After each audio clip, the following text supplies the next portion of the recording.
So even though Congress previously agreed to raise the debt ceiling another $5 trillion,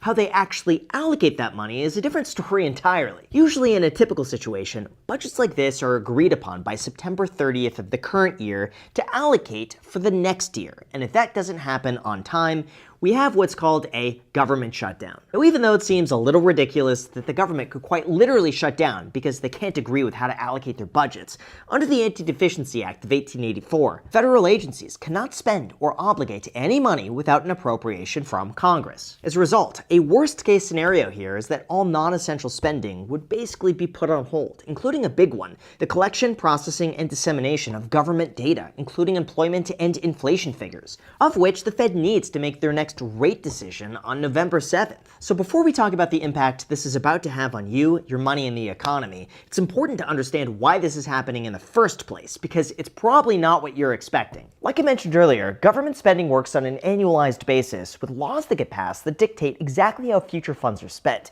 However, when there's a stalemate between parties, or when people argue amongst themselves, that's where things get very interesting.